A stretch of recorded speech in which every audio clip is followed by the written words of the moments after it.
Sir నమస్తే. నాగేష్ గారు, ప్రస్తుతం ఏపీలో ఉన్నటువంటి సందిగ్ధ పరిస్థితులు, ఓవైపు ఇంగ్లీష్ మీడియం మాత్రమే అని జగన్ గారు అంటారు, మరోవైపు తెలుగు మీడియంలో బోధన చేస్తేనే అర్థమవుతుందని చంద్రబాబు నాయుడు అంటారు. ఏంటి దీని మధ్య ఏం చెప్పుకోవచ్చు సార్ మనం?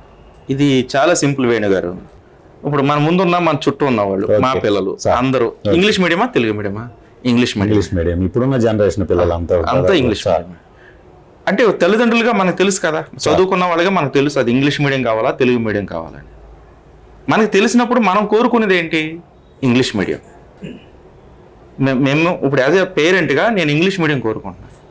అంటే ఇక్కడ తెలుగు మీడియం కావాలి ఇంగ్లీష్ మీడియం కావాలనే క్వశ్చన్కి చాలా క్లియర్ కట్ పేరెంట్సే ఆన్సర్ ఇస్తారు. ఇంగ్లీష్ మీడియం కావాలని ఎవరు తెలుగు మీడియంలో తీసుకెళ్ళి వేయరు.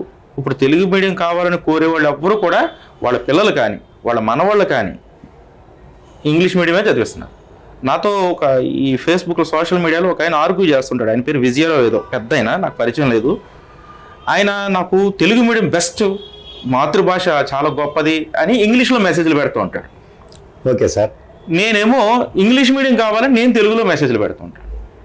ఆయనకి తెలుగు రాదు, ఆయన పిల్లలు ఇంగ్లీష్ మీడియం, ఆయన మనవాళ్ళు ఇంగ్లీష్ మీడియం, వాళ్ళంతా అమెరికాలో ఉంటారు.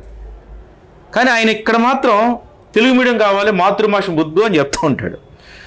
సో ఇట్లా ఉంది తెలుగు మీడియం కావాలని కోరుకునేవాళ్ళు. ఇంకా తెలుగు మీడియంలో బాగుంటుందా ఇంగ్లీష్ మీడియంలో బాగుంటుందా అనేది ఒక క్వశ్చన్. ఇది మీరు అడిగిన ప్రధానమైన ప్రశ్న. మనం బతకడానికి ఏదైతే అవసరమో అది కావాలి. ఓకే. ఇప్పుడు మన ఆంధ్రప్రదేశ్లో పర్టికులర్గా ఇండియాలో ఏ భాషలో విద్యాబోధన జరుగుతుంది? తెలుగు మీడియం ఇంగ్లీష్ మీడియం పక్క పెట్టండి. ఉద్యోగం కానీ ఉపాధి కానీ బతుకు కానీ ఏ భాషలో దొరుకుతుంది? ఎంబీబీఎస్ ఇంగ్లీష్ మీడియంలో ఉంటుంది, సాఫ్ట్వేర్ ఇంగ్లీష్ మీడియంలో ఉంటుంది, ఇంజనీరింగ్ ఇంగ్లీష్ మీడియంలో ఉంటుంది, మెడికల్ ఫీల్డ్ ఇంగ్లీష్ మీడియంలో ఉంటుంది, ఆల్ ఇంటర్వ్యూస్ ఇన్ ఇంగ్లీష్. మరి ఇన్ని ఇంగ్లీష్లో ఉన్నప్పుడు తెలుగు మీడియం చదువుకున్నవాడు ఆ ఎగ్జామ్స్లో ఎలా పాస్ అవుతాడు? Okay sir. ఒకప్పుడు అంటే మేము చదువుకున్నప్పుడు, మా వయసులో మేము చదువుకున్నప్పుడు అందరూ తెలుగు మీడియం నుంచే వెళ్ళేవారు. ఓకే. అందరూ తెలుగు మీడియం నుంచి వెళ్ళేవారు కాబట్టి అందరి భాష ఒకలాగే ఉంటుంది, అందరూ జ్ఞానం ఉన్నవాడిని తీసుకుంటారు. ఓకే. ఇప్పుడు ఇంటర్వ్యూస్లో కానీ అటెంప్ట్స్లో కానీ ఇంగ్లీష్ వచ్చినాడు. ఇప్పుడు సివిల్స్ యూపీఎస్సీ రాయాలా? యూపీఎస్సీ రాయాలంటే ఇంగ్లీష్ మీడియమే, తెలుగు మీడియం లేదు. గ్రూప్ 1 పేరుకి తెలుగు మీడియం పెట్టినా, గ్రూప్ 2 తెలుగు మీడియం పెట్టినా ఇంటర్వ్యూ ఇంగ్లీష్లో చేస్తారు. Okay sir. అక్కడ సక్సెస్ అవ్వాలి కదా. అంటే ఖచ్చితంగా ఇంగ్లీష్ వచ్చి తీరాల్సిందే ఇప్పుడున్న పరిస్థితుల్లో. బతకాలంటే, బాగా బతకాలంటే, నువ్వు కూలి పని చేసుకుంటానంటే అవసరంలే. ఏదో డ్రైవర్ ఉద్యోగం, చిన్న ఉద్యోగం చేసుకుంటాను, రోడ్లు ఊడ్చుకుని పని చేస్తాను, చిన్న చిన్న ఉద్యోగాలు చేసుకుంటాను, ఇంగ్లీష్ అవసరం లేదు. కానీ మన పిల్లలు కానీ మనం కానీ ఎప్పుడు ఒక ఉన్నతమైన ఉద్యోగం కోసం, ఉన్నతమైన జీవన విధానం కోసం, ఉన్నతమైన ఉపాధి కోసం, ఉన్నతమైన ఉద్యోగం కోసం ఓకే సార్ ప్రయత్నిస్తూ ఉంటాం. ఆఖరికి మనం బ్యాంక్ వెళ్తే బ్యాంకులో ఏ స్లిప్ ఇంగ్లీష్లోనే ఉంటుంది, అర్థం కూడా కాదు. కోర్టుకి వెళ్తే కోర్టులో ఇంగ్లీష్లోనే ఉంటుంది. తెలుగు మీడియం చదువుకున్న వాళ్ళందరూ లాయర్లు అయిన తర్వాత ఇంగ్లీష్ మళ్ళీ పని కట్టుకుని నేర్చుకున్నారు. Okay sir. లా అంతా ఇంగ్లీష్ మీడియంలోనే ఉంటుంది. సో ఇన్ని హయ్యర్ ఎడ్యుకేషన్ కోర్సులన్నీ ఇంగ్లీష్ మీడియంలో ఉన్నప్పుడు లోయర్ ఎడ్యుకేషన్ ఇంగ్లీష్ మీడియం ఇస్తే తప్పేంటి? ఓకే. సో చాలా సింపుల్, చాలా క్లియర్గా ఉంది. మనం ఇంగ్లీష్ మీడియం కోరుకుంటున్నాం, పిల్లల్ని మంచి భవిష్యత్తు ఇవ్వాలని, పిల్లలకి ఫ్యూచర్లో ఉపాధి కావాలంటే ఇంగ్లీష్ మీడియమే కావాలి. క్లియర్. ఇంక ఇందులో తెలుగు మీడియం ఉంది, మీ డౌట్ ఏంటి? ఇంకా సార్ ఇప్పుడు అసలు ఇంగ్లీష్ మీడియం అనేది గవర్నమెంట్ స్కూల్లో పెడితే కనుక అక్కడ టీచర్లకే ఇంగ్లీష్ రాదు, ఇంకా వీళ్ళు పిల్లలకి ఏం చెప్తారు అనేటటువంటి వాదన ఇప్పుడు పబ్లిక్లో ఉంది. దానికి సంబంధించి ఏం చెప్పుకోవచ్చు? అస్సలు అవగాహన లేని వాళ్ళు, ఏదోటి మాట్లాడాలనుకున్న వాళ్ళు, పొలిటికల్ ఫ్లేవర్ ఉన్నవాళ్ళు, మేము గొప్ప దేశభక్తులు అని ప్రూవ్ చేసుకోవడానికి నేను ఏదో మాట్లాడుతున్నాను చెప్పుకోవడం కోసం మాత్రమే ఇలాంటి తొక్కలు స్టేట్మెంట్లు ఇస్తూ ఉంటారు. ఒళ్ళు మండుద్ది ఇలాంటప్పుడే. Okay sir.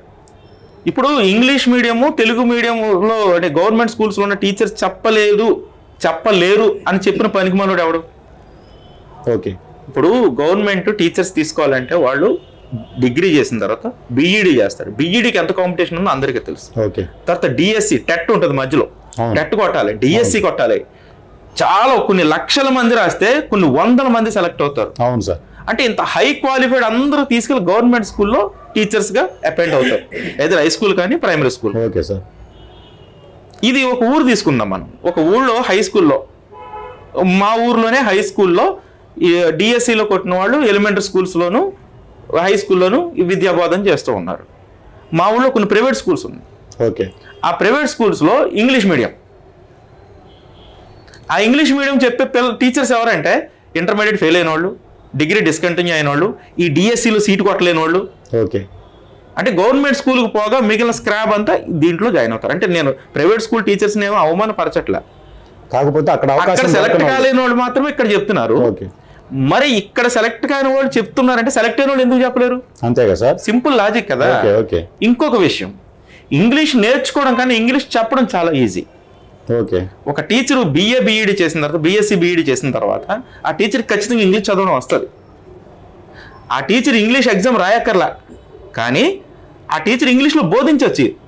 మనము ఉపాధ్యాయుడు నిత్య విద్యార్థి అని చదువుకున్న చిన్నప్పటి నుంచి. తెలుగు పాఠం చెప్పే మాస్టారు కూడా, తెలుగు వచ్చిన మాస్టారు కూడా ముందు రోజు సాయంత్రం 4-5 సార్లు చదువుకుని వస్తాడు పాఠం. అవును. హిందీ మాస్టర్ కూడా 4-5 సార్లు చదువుకుని వస్తాడు. అలాగే అన్ని సబ్జెక్టులు, అలాగే ఇంగ్లీష్ వాడు కూడా 4 సార్లు చదువుకుని వస్తాడు. పోనీ ఇంగ్లీష్ మీడియం చెప్పాలనుకుంటాడు, ఆ టీచర్ 4 సార్లు చదువుకుని వస్తాడు. తెలియని పదాలు డిక్షనరీలో చూసుకుంటాడు, పాఠం ఎక్స్ప్లెయిన్ చేస్తాడు. పిల్లలకి అర్థమైతే చాలు, టీచర్స్కి అంత అవగాహన ఉండక్కర్లేదు. Okay sir. బోధించడం చాలా ఈజీ అండి. అంటే వాళ్ళకి ఆల్రెడీ బోధించడం ఎలా అనే దాని మీద కదా ట్రైన్ అయ్యుంటారు. అవును. వాళ్ళకి భాష తెలిస్తే చాలు కదా. చిన్నప్పుడు మనకి ఫిజిక్స్ లెక్చరర్ ఉండేవాడు, మనకి స్కూల్లో NS నేచురల్ సైన్స్ టీచర్స్ లేనప్పుడు, జీవశాస్త్రం టీచర్స్ లేనప్పుడు PS master. Physical PS మాస్టరే NS చెప్పేవాడు. అవును సార్. ఈయనకి NS మీద పట్టు ఉండదు, కానీ బుక్ లో చూసి చెప్తాడు, ఓకే. చెప్పగలడు, అద్భుతంగా చెప్తాడు. ఓకే. అలాగే ఇంగ్లీషు సోషల్ ఒకే మాస్టర్ చెప్తాడు. అవును సార్. సాధారణంగా ఇంగ్లీష్ చెప్పే టీచర్లు అందరూ కూడా ఇంగ్లీష్ మీడియం టీచర్స్ కాదు. అవును సార్. మీరు ఇప్పుడు ఆల్రెడీ ఉన్న ఇంగ్లీష్ టెక్స్ట్ ఉందండి. ఇప్పుడు 6 సబ్జెక్టులు ఇంగ్లీష్ కూడా ఒక సబ్జెక్ట్ ఉంది. ఇప్పుడు ఇంగ్లీష్ టెక్స్ట్ బుక్ చెప్పే ఇంగ్లీష్ మాస్టర్లు ఉంటారు మన స్కూల్లో, ప్రతి స్కూల్లో 1-2 ఉంటారు.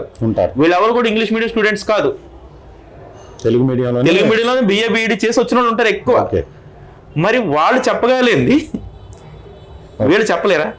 సింపుల్ కదా, 1 నెల ట్రైనింగ్ ఇస్తే సరిపోతుంది. చాలా కోర్సులు ఉన్నాయి. ఏముంది, 1 నెల రోజులు టీచర్స్కి ఇంగ్లీష్లో చెప్పలేని టీచర్లు అందరికీ 1 నెల రోజులు ట్రైనింగ్ క్యాంప్ పెడితే DEO ఆఫీస్లో క్లియర్. ఓకే. 2 సంవత్సరాలు చెప్తే సరిపోతుంది. 2 సంవత్సరాల తర్వాత ఆటోమేటిక్గా అదే పట్టాలు ఎక్కేస్తుంది. బ్రిడ్జ్ కోర్సులు అంటాం కదా. Okay sir. ఇప్పుడు మనకు 6వ తరగతి వరకు చదువుకోకపోతే 12 సంవత్సరాలు తీసుకెళ్ళి డైరెక్ట్ 7వ తరగతిలో వేసి బ్రిడ్జ్ కోర్స్ అని పెడతారు 1 నెల. అవును. టీచర్స్కి బ్రిడ్జ్ కోర్స్ పెడితే పోయా. సింపుల్ అండి. దీనికి ఒక సింపుల్ సొల్యూషన్ పెట్టుకుని, మాతృభాష చాలా గొప్పది, మాతృభాష మర్చిపోతారు, ఇంగ్లీష్ మీడియం పెడితే మాతృభాష మర్చిపోతారని చెప్పిన పనికిమాలాడు ఎవడండి? సినిమా యాక్టర్ మహేష్ బాబు ఉన్నాడు. అసలు ఆయన తెలుగు మీడియమే చదవలేదు, ఆయన తెలుగు రాయడం రాదు, తెలుగు చదవడం రాదు.